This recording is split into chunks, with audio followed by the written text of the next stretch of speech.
Bet. So you don't want to buy it? I want a discount. Why? Because I'm a tight ass. But it works. 101.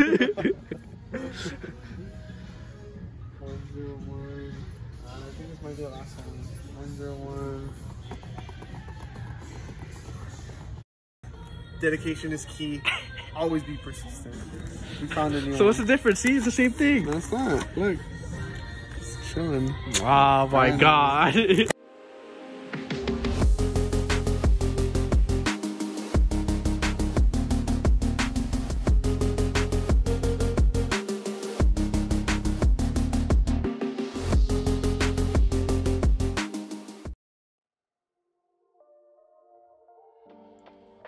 Yo, welcome back to the channel. As you can tell by the title, this is the last part of the transmission rebuild series, part 5. Man, this was really fun to record, to actually go through the rebuild process. I'll admit it actually did take me a lot of time to research, watch a couple of YouTube videos, go on Honda Tech and all the other Honda forums. Actually going through rebuilding a transmission, at first I really thought it was going to be hard. I saw some pictures of what transmission looks like inside, specifically for my transmission. It looked daunting at first, but after actually committing to it, getting the parts, and actually going in and breaking the transmission apart, it's really not that bad actually.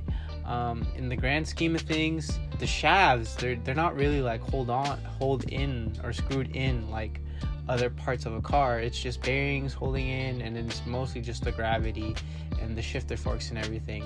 But yeah, this was a fun project for me. Definitely, again, did take a lot of time outside of what you see in these past few videos, but yeah, it was really fun. I really enjoyed it, and I recommend for those who are mechanically inclined or later down the line want to kind of experience what this is like, highly recommend to try it out. The reason why I rebuilt this transmission is because after my own experiences of these D16 transmissions, they tend to have two of the following. Either the main input seal blows out and you start leaking transmission fluid, or the input bearing or main input bearing gives out and the input shaft is just loose, or it makes a lot of grinding noises, which is expected because these transmissions are like 20 plus years old. At least the one I have was made in 1995. At least that's what the stamp says on the transmission housing.